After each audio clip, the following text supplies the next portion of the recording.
it up, back it in so I can begin. It's always great. It's always great. It's always great. And we have Marvin on too, so great, even better. Marvin. Good morning, everybody. How's everybody doing today?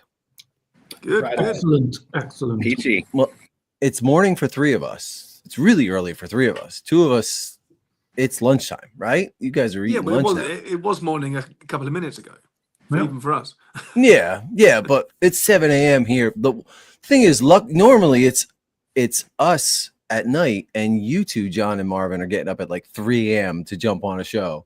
Yeah. So basically, don't complain. We just lucky we get to do this fun stuff. So we have a fun show today. I think we have a lot of different people. I don't even know if everybody's been on together before. Have you, Marvin? Have you, John, Jason, have ever been on together before? I don't think so. Maybe. No. Maybe. Yeah. No. Hi, Marvin. Hi, Jason. Hi. Well, I'll credit Marvin a lot. Is that one of the things is I was doing morning shows with English guys because that was the time slot, and then evening shows with American guys. And Marvin says, let's not segregate anymore. Let's try to keep it integrated a little bit more, so it's not just East Coast, West Coast. And it's worked out pretty good. I think this is a good thing to get everybody talking who normally don't get to talk to each other. So, but then we could have had some fun rap battles, East Coast, West Coast, Yeah. And it's hard. My rap days are over. Yeah. It's hard to disassociate and think you guys aren't real human beings if it's not just words on a page. Yeah. Right. It's true. Yes.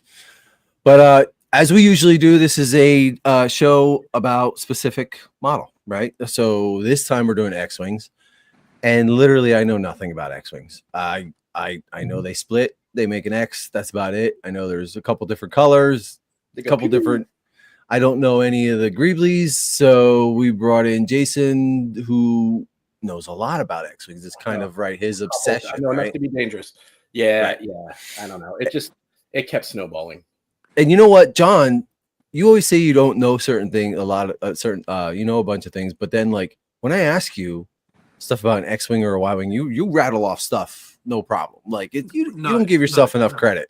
No, X-Wings, I can't tell you the difference between a hero, a pyro. I can name the Greeblies because they're on everything else. Right. So, but I can't, and I can paint them, I suppose, because you just copy the Chronicles and ref pictures. But it blows my mind listening to what Jason comes out with. I'm like, I didn't know that. I didn't know this, that, the other. So I'm going to just listen now and learn. Yeah. I literally yesterday, somebody was having me authenticate. They were at the archives taking pictures. Which one is this one? What is this? And I'm like, how do you fucking not know? I mean, it's great. It's awesome. Like, and very humbled. But like, why do I like one time one of the guys, the ILM guys, called and asked a question. I'm like, how do you not know this? You built it. And they're like, I don't know it because you know it. Like, I don't need to know it. I've got a guy. And I'm like, fair. Yeah. Keeps me off the street, I guess. There has to be somebody who knows specifically which one's a red 12. Or the only way I know is the markings on the wings. I couldn't tell you anything else. And the only reason I know is because I'm very lucky to have fallen in with a crew that has weird access and personalities that all jive together. And we all just sort of have shared our brains over the years.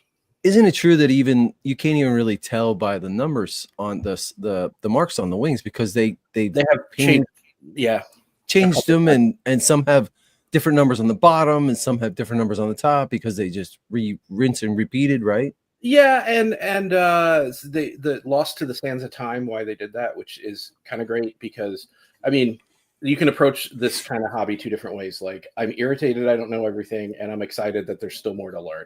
And I'm more of the latter. Like we're still figuring shit out, which is just insane to me. Well, I mean, what the one that popped up on the auction not too long ago. Nobody knew where that was, right? It just Greg G did. Yeah, a couple of people knew where it was, but they were very quiet about it. And thank God it sat in a box for literally 40 years because it showed that like all of what we had been saying, like they were painted pretty damn white and just they've been messed with so much now they look tan, and like I remember I painted mine to look like the one that had been discovered, but I wasn't allowed to let anyone know that yet. So I've got this replica and people were like, literally Charlie Bailey saw it in person and was like, "That's too bright," and I was like, "Dude, it's not. It matches." But say anything. And Charlie's coming at it from, I worked there professionally since 79 or 80 or whatever. And to him, they should be darker because by the time he had hopped on, they had futzed with it or whatever. So yeah. So Is the body for Red 5, has that gone completely obliterated? That's in dumpsters now, exploded, is it? We don't know. I have photographs from the night. I've seen, God, I shouldn't say I have because then people are going to want them. I've seen pictures from the 90s of the late 90s, maybe, of the body that has been, it's completely off. There's no R2 strip. There's no R2. There's no butt plate. It's just the top and bottom shell, no nose, although the nose was kicking around. The photo was taken at the archives. And we assume that it's still there in a box undiscovered and that they'll eventually find it as they're going through everything finally. Well, that's exciting to know that that's still there. I like to think that it's still out there. And the pictures are 1990s, like point and shoot quality, so they're not great. And you can already tell that model has been through some shit. The working theory is that one kind of came apart because they had covered it in like methacell for coming out of the swamp. And that it just sort of blew everything to hell, But that's just a theory, Bill. I think what's methacell? Is that like a? It's like a goo, like right, yeah, like a gelatin kind of thing, like right. swamp goo. Yeah, to make it look like they throw all the herbs on it or whatever they used. Yeah. Because for a while I thought it was Red 3 that came out of the swamp because the underside of Red 3's been really messed with and it looks like it had landing gear, but I don't know why Red 3 has panels for landing gear. Yeah, that's another question. Was there any X-Wings made with openings at the bottom of the cans? Not purpose-built. They retrofitted at least one, which is kind of crazy. And then maybe both reused. Red 3 is pretty weird coloration now. It's pretty it's really faded and gotten strange, and we're fighting time and the elements with all of these miniatures, they are falling apart in a lot of cases. You've seen how awful the ion cannon looks. Everything's just lifting up and turning to dust. Yeah. So they weren't meant to be kept. They were meant for the show. That's it. Yeah. It's a miracle they're still kicking around in some cases. So was X-Wing kind of, what do you think? I mean, I don't know. Maybe it's known, but was X-Wing because X-Wing's the most well-known, besides Falcon, okay? You think of X-Wing and Falcon, right? Yeah. Was X-Wing one of the original, probably the original ship that they first started throwing together with X-Wing and TIE Fighter? And Lucas drew, you can see it in some of the making of books. I think Rinsler's book has a good example of it. Lucas drew some chicken scratch on a paper that was X-Wing, TIE Fighter, blockade runner, I think the princess's ship. They were calling it the princess ship and the pirate ship.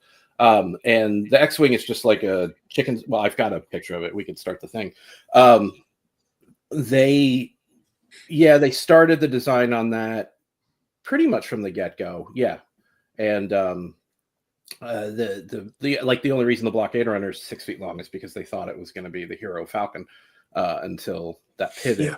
But X-Wing was in the mix from the very beginning, but it gave them a lot of trouble. It's a flawed design with 70s technology, and you can tell it's been retrofitted multiple times over the years to make it do what they needed it to do on camera. If you talk to anybody about it, I haven't talked to Dennis Murin about that, but he was on stage with it, filming it. So I would imagine even he would just be like, that thing didn't want to cooperate. Phil Tippett famously talking about the Empire ATST, and he's like, every time I touched it, something would fly off. He was like, yeah. And anybody that's built one knows that heartache. Yep. Yeah. Some things just didn't plastic to metal. Yeah. And with did they use epoxy resin for all their plastic parts to metal? Is that what they used, or did they use something older? No, they used 5-minute epoxy until Lorne came on. So the majority of, I would say, probably that first X-Wing and all of the pirate ship pretty much was glued together with like mixing epoxy, putting the part on, taping it down, and waiting 5 minutes, which took forever. That's why that's the miracle of super glue to those guys, is that they could just go boop and be done. Or was it what? Would they have not used liquid cement back then? I don't know. Well, in the case if it was styrene to styrene, that might have worked. Yeah, and the amazingly, like, it still kind of confounds me that the pirate ship was the whole thing's machined acrylic. Even the cockpit, the canopy, all that shit is all acrylic, machined by those guys with slide rules and bigger brains than I have. It's crazy. So you want to start the slide? You want to start some picture? Yeah. See if I can do that. do. We got new call signs, everybody. I've just noticed that. I've been reading that. I was like, I didn't type that in. John, you and I are squad mates. Well, Red 69 sounds painful. Yeah. Pretty disgusting too. Yeah. I would avoid 69 at that time. Oh, my favorite is Marvin's. His is the best. I could think of another. I ran out of ideas after Marvin. Yeah. I think I'm sharing it. Am I sharing it? Thanks, Parmitter. We needed that. Oh, yes, you are. Let's there we go. Hooray. All right, let me make it bigger. Let me embiggen the slide. All right. That's like my wife when she wants to blow out a candle. She says, "I need to outen the candle." Oh, when we blow out a candle, one of us yells, "I am blowing out a candle," so the other one doesn't think the house is burning down or that we're having a stroke. Yeah, but she says, "I need to outen the candle." I'm like, honey, that's not a word. That's not a word. That's how Marvin speaks. Yeah. All right. Yeah. Okay. The only guy whose English isn't his mother tongue. Nice. Yeah. Marvin, you've got better English than I have. Much gooder. Much gooder. Much more good. All right. Marvin, go ahead. No. I was gonna say, it surprises me how good your English is, Marvin, because you that's not your natural language, though, right? Just because I'm hanging out with guys like you, and you're so eloquent in all your outings. So it's just Yeah. Oh, you should hang out with my wife sometime. She's Pennsylvania Dutch, and some zingers come out of there. Is she really? Yeah. That's cool.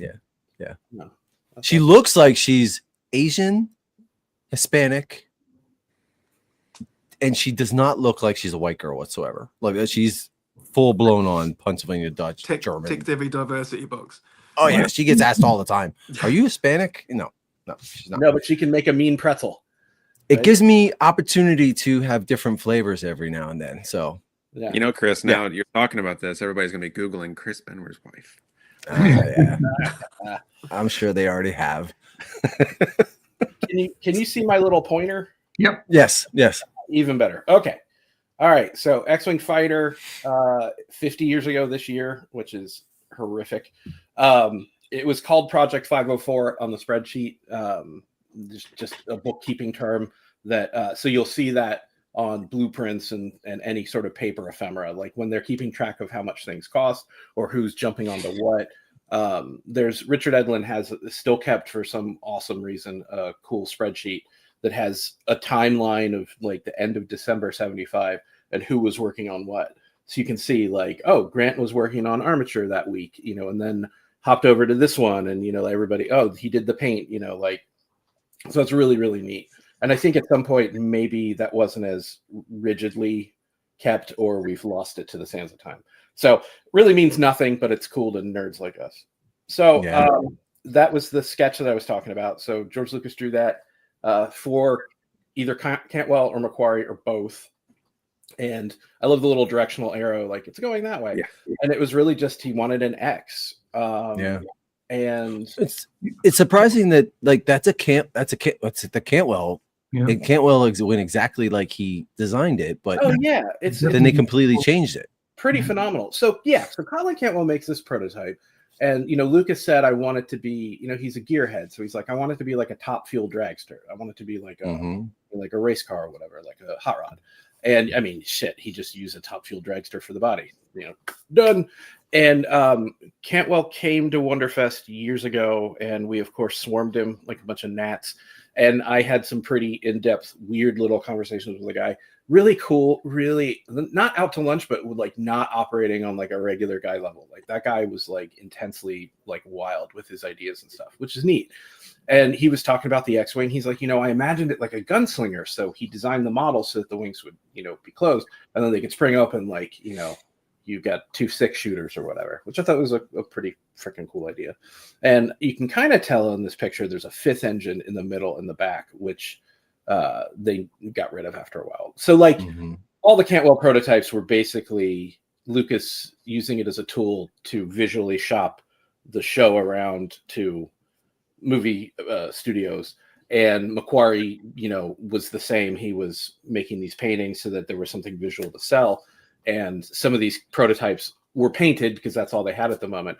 When Lucas decided he needed a effects company in-house and he starts ILM, they looked at the models. They're like, wings are too thin. It's going to blow out in comp. And there's no mount points. It just wasn't friendly for the techniques of the time. So they just, started from scratch. Yeah, that was my question. If they had originally planned on using his models, or if they knew that they were just like a basis, I think concept. Yeah, I mean, maybe Lucas thought they could be used. I mean, this is back when like it wasn't unheard of to just hang it on a wire and swing it in front of the camera. Yeah, that's true. Yeah, but was that painted? I don't know if it may have been painted. I know by the time Macquarie does the painting, it's that.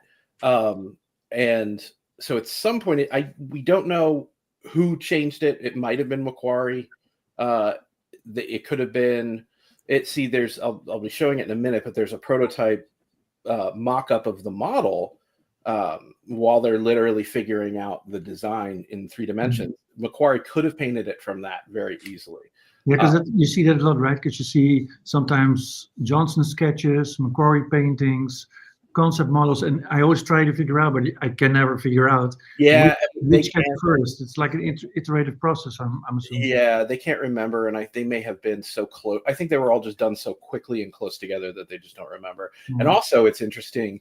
A lot of people don't realize that Joe Johnson would go back and redraw and change storyboards to reflect a new version of a drawing or whatever. So sometimes there's a storyboard where like, oh, that's what they made the model from. Nope. The storyboard there was an earlier storyboard, but it got replaced and they've only ever published the replacement. I always find it very hard to believe that they are able to draw something and then make it into kit parts. I always feel like it's always been like they have a model in front of them. If it's that specific, it's been drawn from the model. It's been drawn from the model. There's just no chance that they could come up with these kit parts. There's a Death Star tile behind there, isn't there? They're the piano keys and the Death Star tile. Yeah, so that's a really good point. That probably I never noticed that.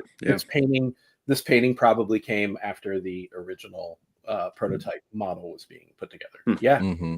Yeah. So Steve Gawley was initially hired just to do blueprints. You can see 504 in the corner there in a circle. And then he started making models and, just sort of hopped over to there. So there's a lot of Gawley drawing of the X-Wing. And so this, I think, I'm relatively confident enough to say that this was probably version 2 after the Cantwell prototype, where, and they also talked about, I don't know if they've publicly talked about it, but they're always like, the nose looked like a dick and it took a really long time to not make it look like a phallus. Like they were very aware that it could look very like, Oh yeah. They were able to talk about that stuff in the workplace back then. But I mean, like that was a concern. They're like, it looks like a dick. We got to figure it out. So you can kind of tell that they're making it more of a swoop, with that nose, but that's very much the Macquarie painting. If you kind of pay attention, and I think that looks like that might be a 5th engine still kicking around. You're not quite sure. And this is a Joe Johnson die line, which is really cool because I think they either sculpted the helmet to match this, or this was drawn off of the miniature helmet. So this predates the X-Wing helmets being in design. They were just making a fighter jet type helmet. But that's the little helmet you see in the models, which is that looks like the Harrier pilot. Yeah. Pretty neat. So this is the first prototype, and it was all vacuum formed top and bottom. You can tell it's still got the half moon and not the full circular engines yet. They've got the wing design nailed down. They've got the acrylic plates. They've made the armature had to have come first, and then they're cladding it, and you can tell. See, that back is completely missing. Dave Jones did talk about how the engines were just too big, and they really had to beef up the ass of the model. And it was sort of a design compromise. They wanted it sleeker, but that butt had to come down a lot further than initially planned. I think that probably would have just continued all the way back, and that practically cuts those motors in half. So that's why there's a jog down on the final design. Oh right, so the belly dips. Yeah, and that's literally that is a design concession to handle motors on the Heroes. And if you're very careful when you look at pictures, they had to cut the living hell out of the sides to get those brackets to swing outward. So if you look at the Red One Hero that just sold for $2 bajillion, you close those wings, there's huge slits cut into the sides of the body that you don't see if the wings are opened up, because they needed the brackets to it intersects with the hull, which is kind of crazy. Do the bucks still exist for the vacuformed? Doubt it. No one's ever seen them kicking around. That's the kind of thing that could have very easily been thrown away in the past 30, 40 years because nobody would recognize it. There's a story of, the only reason it's remembered is because Lorne was enamored with the piece of wood because it was really beautiful. I think he's the one who carved it too. The Slave One bucks. They existed up until recent-ish times, the past 20 years probably, and they were in the archives. And somebody had placed them on a box or something, and then that box got put on top of a pallet, and the whole pallet was thrown. They thought it was trash, and then it got thrown away. Because he was just like, "Where's the jutelong or juletong or whatever?" And I was like, we chucked it. Whoops. And it's like, there's no real need for them to keep it anyway. Like, true. For us, it's like, oh God, the one true grail has been destroyed. Yeah. It's not like we can even do anything with it or get measurements off it. So but it's cool to see. It's like Egyptian tomb kind of stuff, isn't it? You just, the image goes back. Yeah, the nerd in me is like, it would have been cool to have the Slave One next to the bucks, in the museum. I love design lineage stuff. Yeah. So this was like a working prototype, whatever. This is clearly the armature as a Grant McCune, and I think that's Dave Gorell. You can tell the wing boxes are machined acrylic. They're bolted to the metal L brackets, we call them. You can see right here, that's where the motor's going to slide into there. And the motors slide in there. So this was built first, and then they built the rest of the ship around it, which makes total sense because they need to work out the mechanics, Right. Yeah. Which is just really cool. This is in a background of a photo, and I realized we're looking at them making the laser cannons. Mm-hmm. Like, oh shit, look at that. So that's all the little heat sinks and the laser cannon body, and not earth shattering, but it tickles, me. Oh yeah, I'm always looking in the background rather than the foreground. Oh yeah, there's always something really cool.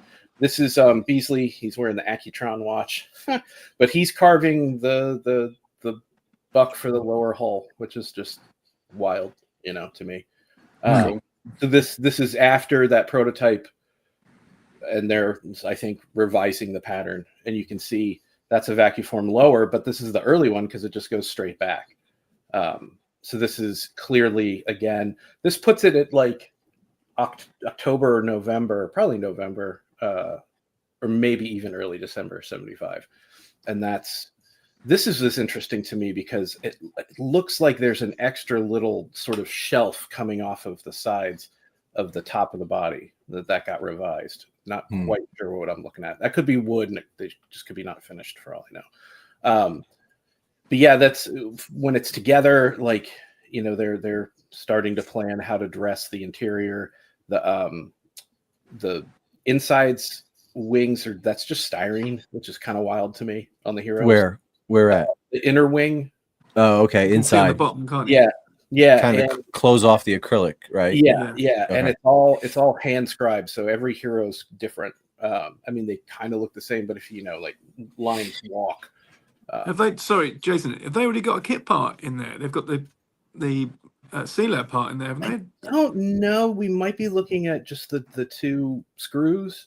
Oh, they- okay, right. Yeah. I don't know. That's probably just the screws and Yeah. shadow through the acrylic. Maybe hard to Right. say. This picture has been published before, but it's cool because it shows, the top shell was made from resin. The bottom stayed vacuum formed the entire time with the heroes, which is pretty wild. And so you can see, the bottom's like finally done. You can see like those slits they had to put in, which is just nuts. And the laser cannons were all in different spots on the heroes because they were hand done, and they just, they picked a spot, but it walked back and forth, and it's just a sort of like swoop cut into the vacuum formed styrene, and then a piece of brass was, I guess, held against a belt sander and smushed on the side to make it. You can see the Holgate and Reynolds brick. It's pretty cool. So each one of these was hand done. They were really plumbed with a lot of stuff. That's Dave Jones working on. He's either working on the Pyromaster or he's working on Heroes, but he's cutting out the side for the laser tubes. Yeah. And there were lights in the ends of them. I guess key. This one's been seen before. They were using the halogen quartz bulbs, so everything had heat sinks. If you see a heat sink on the model in the New Hope, it's almost always functional. It's not there for fun. Like there's a light hiding behind it. That's why there's 2 of them in every laser cannon tip, because there's a really hot bulb, sandwiched in there, which is pretty wild. And they had that surgical tubing to blow air to cool stuff down. Bill said that they would usually just have these little machine plastic plugs that would, plug up the armature, and the air's coming through the armatures. So, you mount it, plug up the other ones, and then you blow the air through. Sorry, Jason, when you're building like a Captain Cardboard or something, and you're thinking you're just, when you're starting off building studio scale, you think, I'm doing a studio scale X-Wing, then you look at this and what was involved inside. It's insane. Yeah. People have asked me, like, are you ever going to do like that? Are you ever going to replicate that? And it's like, I'd like to, but there's a lot to still figure out. Like I know the name brand of the motor. Unfortunately for us, in the year 2025, all of the stuff they used, they walked across the street and bought cheaply at surplus, but it's all aerospace. So you can get that motor now. I don't know about the little extra drive black thing on it, but it's like $300 a pop because it's like really specialized shit. And you're like, yeah. So I don't know. That's a whole lot going on in there. That little space. Yeah. And these pictures were so awesome because through the clear acrylic, you can see this C-Lab part and this C-Lab part are 2 totally different pieces, and they mirror it on the bottom. So that was cool to figure out, because it's when they're built, it's almost impossible to really see in there unless you're like making a point of it with a camera. No one ever takes the right picture, when you're. I didn't know that they had different C-Lab on each wing. Yeah, it alternates. Okay. It's weird, but it's cool. So yeah, Look at all that. This picture, I think this was in Chronicles, but it's just a rat's nest of tubing and wiring and stuff. That's killing me as an electrician. It's killing me. Yeah. I think this is Red 3. I'm dumb enough to have mapped out, because all those little side guys were hand drilled. Those are the electrical connections. And they kind of walk up and down, so you can kind of figure out which one's which usually just by looking at that. It's like a thumbprint or a fingerprint or whatever. But this is cool. This is red. This is Blue 1 back from England being retrofitted into Red 2. They had to you bust see the blue stripe on the front. Yeah. Yeah. They had to bust the canopy out to get a cockpit in because it shipped without a cockpit. So when you look at contemporary pictures of Red 2, it's got styrene like A-pillars, and that's why. Yeah. Because in the Chronicles, you can see the Blue 1 Hold hasn't on. got a cockpit. Go back. Go back. So tell me again, what this is what?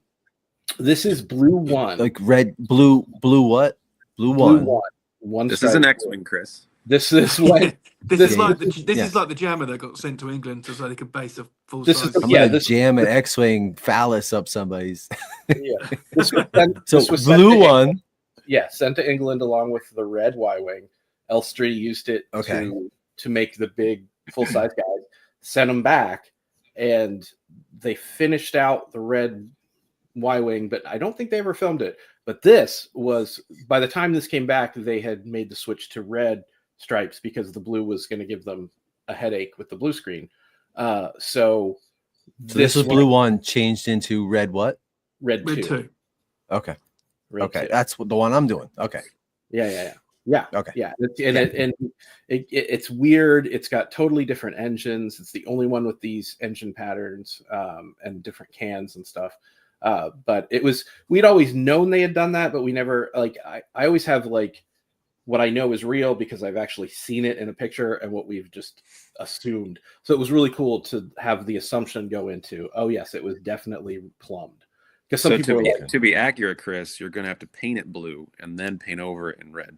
Well, yeah, I think so too, to get like the red right, because the red's a little weird on that one. Yeah, and you can yeah. kind of see the blue overspray a little bit. Yep. Wait, before we go further, there is a whole shit ton of Marlboro boxes all over the place in these pictures. Yeah. It was a different time. Yeah. Yes. There's a lot of nude pinups, like, in some pictures too. Like, that's pretty great. That's not allowed anymore. Yeah, I wonder if I wonder if any of the original models have any smell of smoke residue or anything. Nicotine. Probably. So on the very backs of the engines, there's these little, like, we call them the brackets or locking mechanisms or whatever. It's incredible. There are 2. So most people don't give a crap, but this is what keeps me up at night. Like, which one has the Hummel, which one has the Stug as a donor, and you can tell the difference mostly by the shape of this little guy. There's some other minute little differences, but that's the big one. And some models have both. They weren't really paying that, they didn't care. They didn't know. Yeah. That we Close enough. Yeah, exactly. All I need to know is which one I am doing. Right. Yeah. Over the years, I've mapped them. I've mapped them all out, so I know which one has those.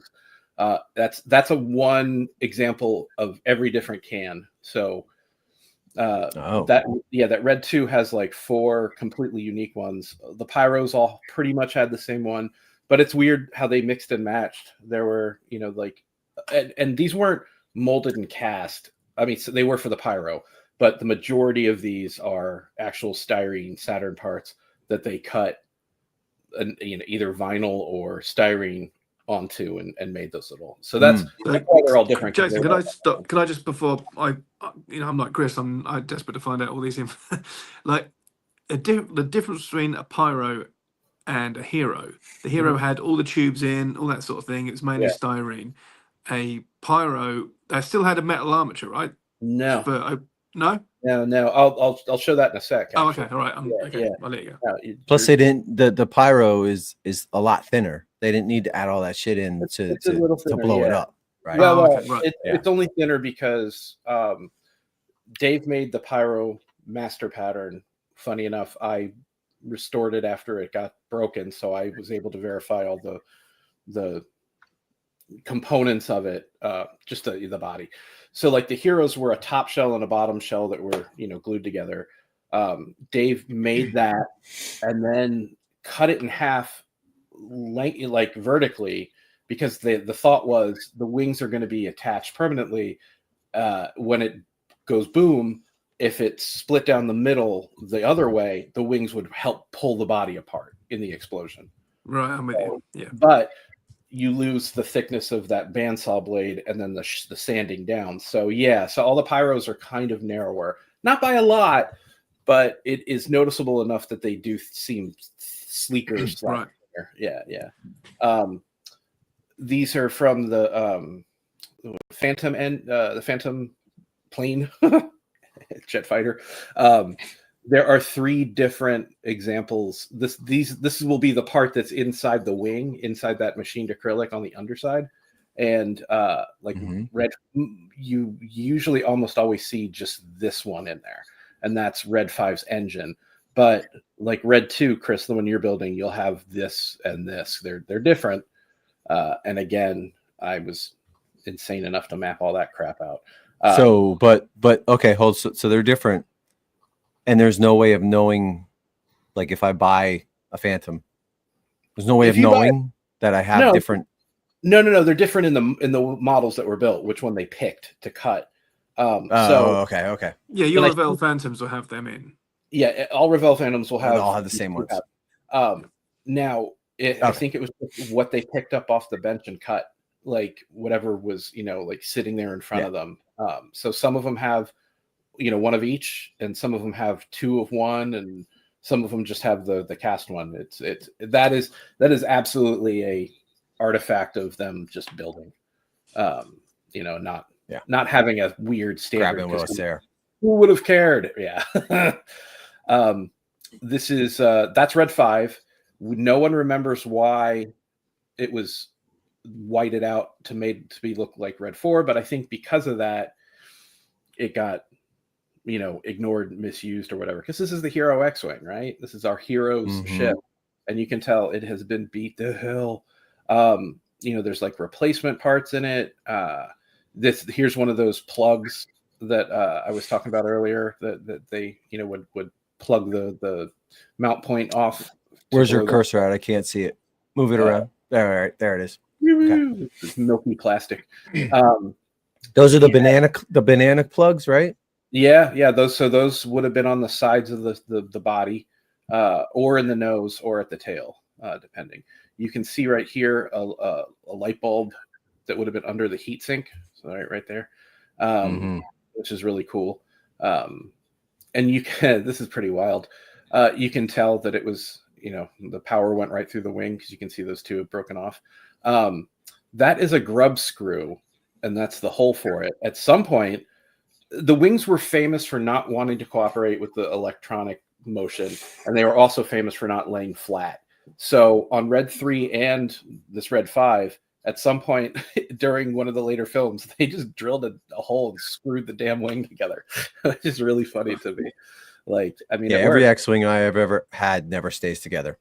That sounds like Simmons' job. Yeah.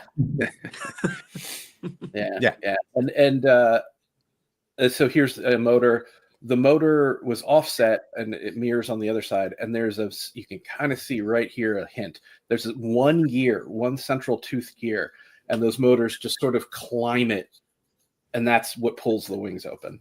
What's that light on the bottom engine? What's that there for? That is a nylon fixture from like RC cars or something. No one knows why definitively, but I did ask, I think it was Dennis Murin. And the theory is, and I think Edlin said he kind of remembers that too. At some point, they literally did a go motion kind of cheat to get the wings to open. So I think that was a mount for whatever rig pulled the wings open. So it's just a mount for something that's long gone. But it's pretty ridiculous that they did that, and it's old. I mean, look how you can see. You can see there's a Stug and a Hummel different one there, right?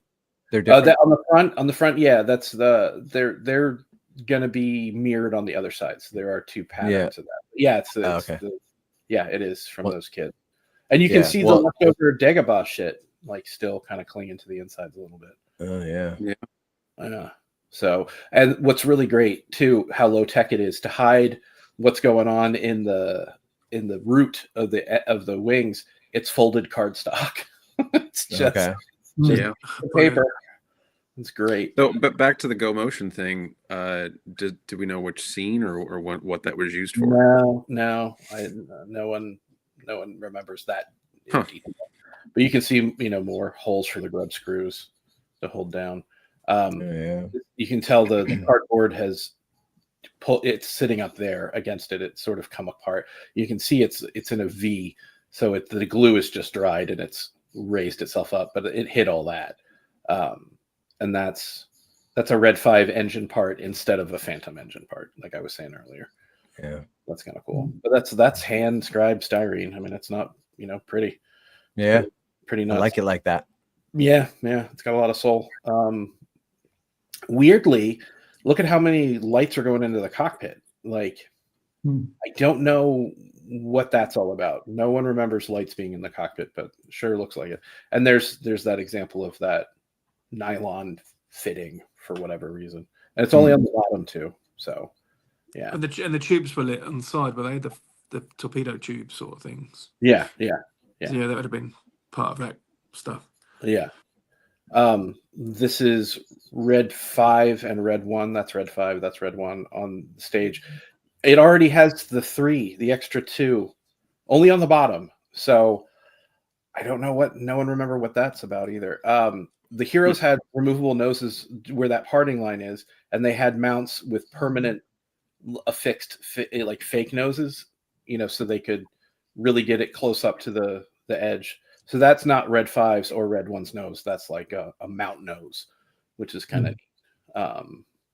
So they would have swapped that same one around different. Yeah. And that probably got tossed. I've never seen that surface.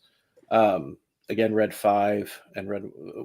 This is cool because it's Red 5, Red 1, and I think that's Red 2. And this might be the only composite where they had 3 at once, which I just think is cool. So before we go much further, okay, let's stop for a second. Which ones were heroes only, and which ones were there were pyros? There was a hero Red 1, Red 2, which was Blue 1, Red 3, and Red 5. So there were 4 heroes. There was a 5th armature made that kicked around, and I don't know if they kept it as like a guide because it had everything labeled on it, like all the wires. But up until end of Empire production, maybe even Jedi, I would see it kicking around in pictures. And then the pyros, there was a pyro 1, 3, 4, 5, 6, 10, and 12. 6 is also 10, which may also be 12. They started recombining pieces as they got further and further. 5 is 3 and 6 is 9, and that's where it gets all freaking confusing. That's why are we looking at 3 heroes here in this picture? This is 3 heroes, yeah.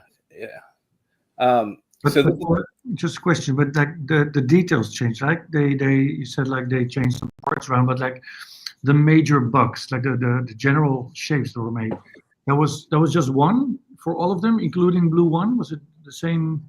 It would have been the same buck, yeah. So it would have been the same vacuform bottom, completely different scribe lines though, and the same resin top, yeah, and the same resin nose.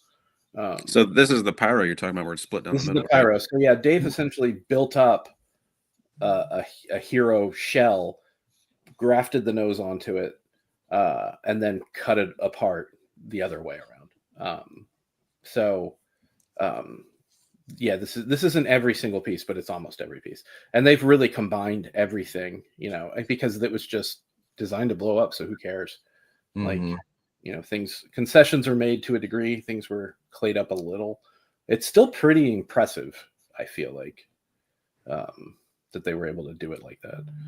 I think this is Joe Viscozel. This was somebody working on Red 6. And the reason we know that is because there's a little pentagon on the inner wing, which you can kind of see if you know what to look, if you're looking for it. They just painted them like, I always think like the German flying circus, like everybody's got a different little. What was the fascination with that pentagon? Because it ended up on the TIE Fighter and on Battlestar Galactica, didn't it? That was Lorne protesting the U.S. government with Vietnam. Oh. Really? Yeah, he said it was literally just, the Pentagon. Like he liked the shape, but it also very interesting. Yeah, politically, it was just a little thing to make him smile, I guess. You heard it here. Yeah, and he's told that story in public. Okay. So, yeah, but yeah, these are probably, I think those are pyros. You can always tell by a solid wing. And they were kind of foam filled, and then just at least Red 1 pyro was, and then they were mounted from the butt or hung on wires. So the mount would have been just some like insert, it would have been an insert. Yeah, or maybe it was just jammed in there. Every picture of a pyro I've seen on the stage, it's hanging by a wire. So I don't know if they even were. I think they might have just been jammed in to Hollow be in the painted. back. Yeah, just for painting reasons, maybe. I love this picture of Dave in the paint booth only because he's actually painting. Usually they stage it and there's no like airbrush hose. Yeah. It was like, Yeah. he had remarked on this picture one time. He's like, "Oh no, I'm really working." It's like, it's weird. And ear covers, ear phones. Yeah. It's pretty wild. And that's Paul and Lauren working on pyros. Nothing earth-shattering development-wise here, but it's just cool to see how, they were just making them on the benches. Like, So what did they blow up the pyros with? Either deck cord or some sort of little packet of Thingo boom. I don't know. I mean, I know they use primer cord sometimes, but I don't know what the 70s tech was for that. Okay. I will say though that whenever there was an explosion slated, everybody would show up for work that day or bring their girlfriends. Or it was very popular when it was time for things to go boom. I would be upset every day watching that happen. Like all that Yeah. work I put into it, and then all of a sudden, boom, it just blows Yeah. up. Yeah. I cry when things drop on the floor, let alone get blown up. Man, I'm breaking stuff all the time. Here's here's a pyro that went boom. And they would also cut into them, which is crazy, like to encourage them exploding. So, But that's resin, right? yeah. It's a So cast. the pyros were made of a foam that was like resin, but they sort of frothed it. I have a half shell. It's really fragile and it's really lightweight. right, because that's what I was getting to. Because the sort of resin we deal with now, that wouldn't do that, would it? No. No. Our resin would just smoke and burn. Yeah. No, these were very, very much designed to be fragile and breakable and blow up. We've all seen this picture a million times, probably, but it's cool because this is like a nice lineup of pyros that you normally don't get to see very well, mixed with Hero. But red 12's lurking back there, which is always kind of exciting. Like you can see you can count the numbers. We definitely need to recreate that coming 2027. You heard it here Yes. first, or third, or however many times we've talked about this. But we want to. I mean, like Hiroshi, God, he's a machine. He's ID'd every single thing in all of these photos, so we know the chair. Sean House actually joked he might even have this chair. He's like, "I'll loan it to you guys if you can figure out how to get it to Louisville." We were like, "Yay!" Because that just stayed at 3210. Yeah. But we're gonna recreate the bench, and then everybody's gonna pick an X-wing over the next year or two to build. I'm bringing 70 shorts with tube socks. Yeah. Gonna grow that hair back. Yeah. I'm gonna grow the hair back and use the half shirt too. And back on the previous photo, can you tell? You talked about the nose being skinnier. Can you tell like which one's Hero or Pyro? From the nose? Yeah, on the fuselage. Maybe. I mean, yeah. If this was slightly better resolution, there was a little more detail inset into the noses. But I can tell just by the paint jobs. Like that's a Pyro. Like that's 3 or 4. I forget which one. 3. So that's 3. Dykstra, same setup. This little guy on the wall is just a Hummel, and I went ahead and made a replica of it. I don't know if you can see in my picture. Hold on. Ta-da. Oh, okay. Yeah, and then go back to it's right up there on the wall. And I brought it to Wonderfest as a joke, and they all thought it was real. Like they're like, "Where was that? Who had that?" Like just a joke thing. You think they're imitating Dykstra there? What with this? Yeah, I think they're just drawing goofy shit. There was I kind of look at that and I think they're making fun of him or something, like he's yelling or something. Yeah, it's on the wall. I just think they were like, "It looks like a face." And then this may be the last picture. Yeah, this is the famous, Topps bubblegum card photo. What's so cool about replicating this for the show? All these pictures we have had scanned. Somebody held on to all of this, so we can recreate the bulletin board, which is just so insane to me. I love it. Look at Joe Johnson in the corner there giggling like a little boy. Yeah, and I had asked Lauren about the Puma shirt, and he said, oh, "No, I had one in every color because they were on sale." He was like, "I just bought just shop shirts, no biggie." I am wearing that red Puma shirt for Yeah, sure. that would be awesome. I Yeah, love it. The Star Nars shirt. So yeah, that's the end of the thing. Hooray! Do we have any questions? This has literally been like a lecture. It's been I mean, sorry. But It's been I've learned, fantastic, honestly, though. I did not know the difference between I really didn't know the difference between a pyro and a hero. Well, I kind of sort of did a bit, but that's really confirmed. Yeah. Yeah.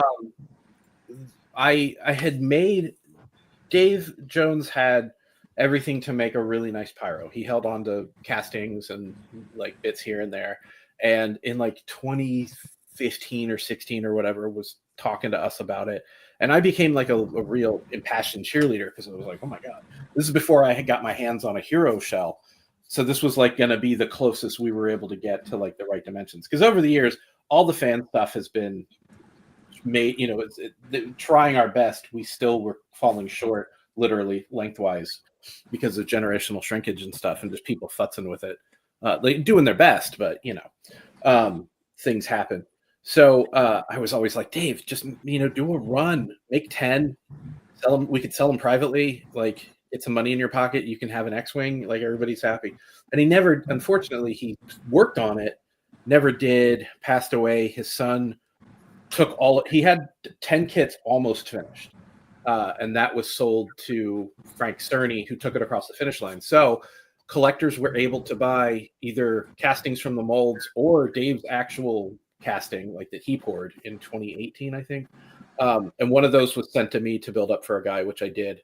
And it was my one and only time building an X-Wing with a left and a right shell. I will never do that again. It was so just arduous. Like, to make it look good, to make it look like a pyro would have been fine, but to like make sure that cockpit, it looks good in there, having to sort of made it to one half and then make sure that it looks good every time you put the body together, and then put the body together and then sand everything and hide all the goobers and stuff.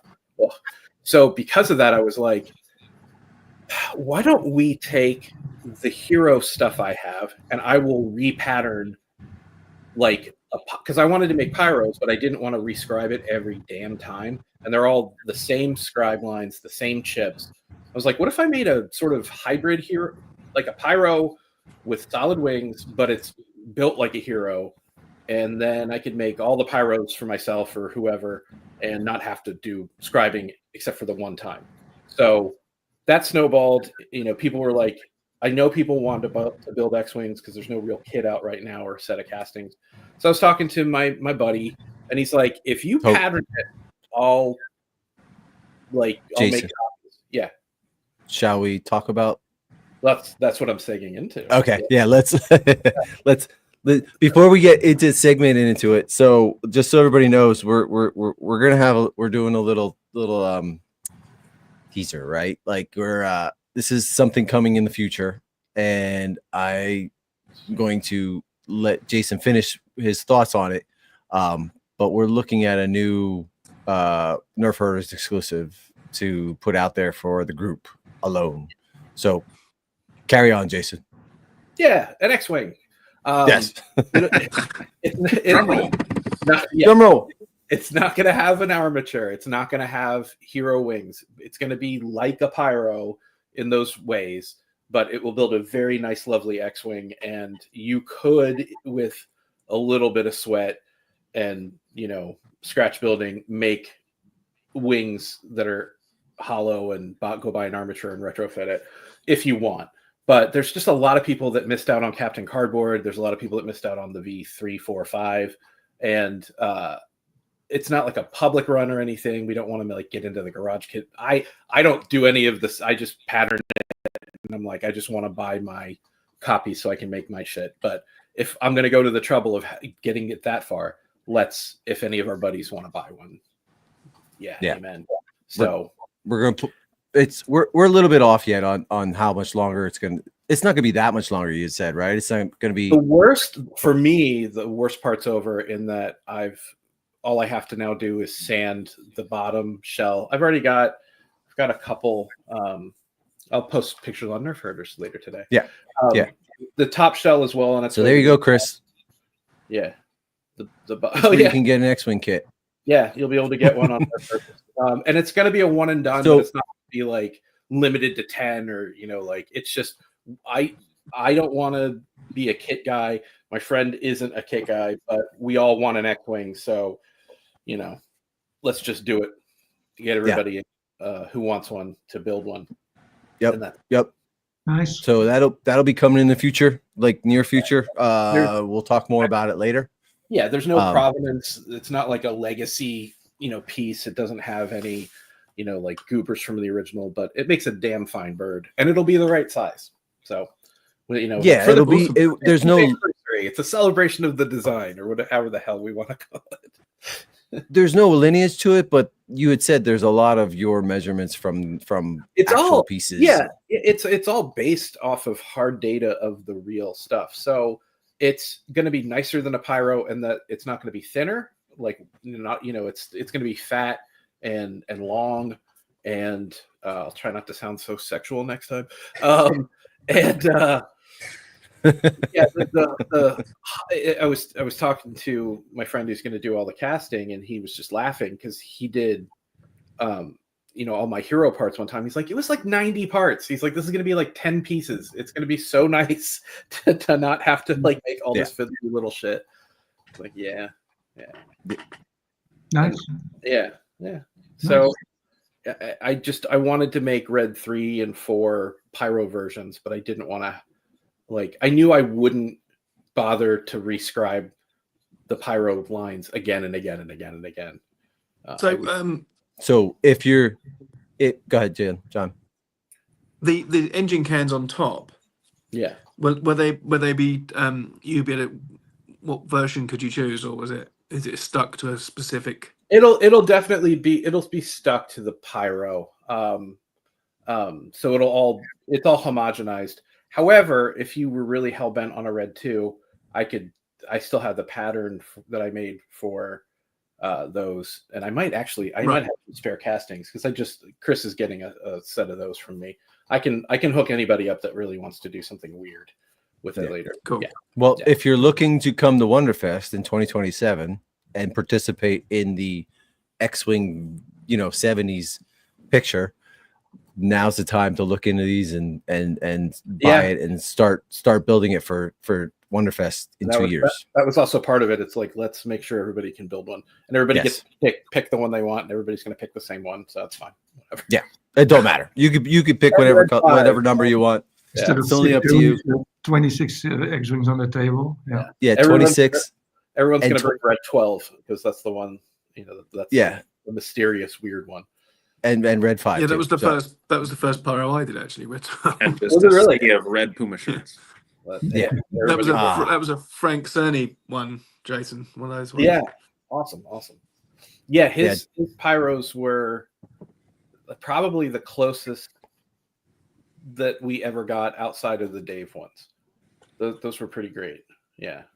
The Captain Cardboard one, I think Mike Salzo had told me that body was a scratch build by Randy Cooper, which that's pretty incredible because that wasn't awful. It wasn't. No, it was pretty good. Very close. Yeah. Yeah, I had built two of them together. I built Salzo's hero and the Captain Cardboard at the same time. Yeah. And really they were very, very, very similar. I mean, I didn't know all the different details. At a certain point, we're like losing sleep over millimeters, which is, how did that go to the icons? What started? What was the icons one? Icons was built off of Grant McCune castings, I believe, and Grant had a set of pyro molds, but it was taken from that was already one generation removed from the originals. So the icons, I guess, would have been considered then a second gen. I don't know. They used that like real 90s. I mean, it was the 90s at the time, but they used that real tan, stinky resin, and I think the wings have a problem. Like they didn't put any reinforcement in them. Mm-hmm. So, but that was that shit. I remember seeing that ad in Starlog magazine and it was like $900 or whatever it was like $10 billion, and I knew I could never afford it, and I was just so sad looking at this picture. Like, it's like, oh god, You know, though, Those like wings it's that sag like mad. it's really like there's no place to get X-wing casts anymore. You know, like I don't even think you can get a Captain Cardboard anymore. You used to be able to get it on eBay or yeah, like, they're gone. Nobody's making anything right now. No, Which was another reason no. why it's like, all right, well, you know, I'll do my buddies a solid if I can.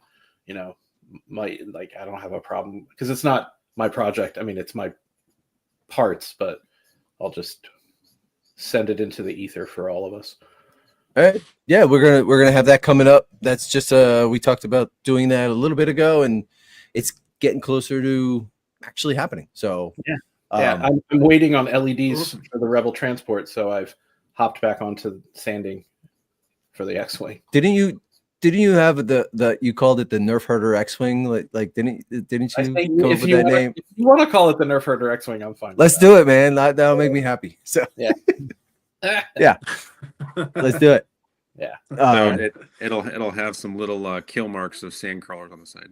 Yeah. No. They got to be kill marks of cat paws.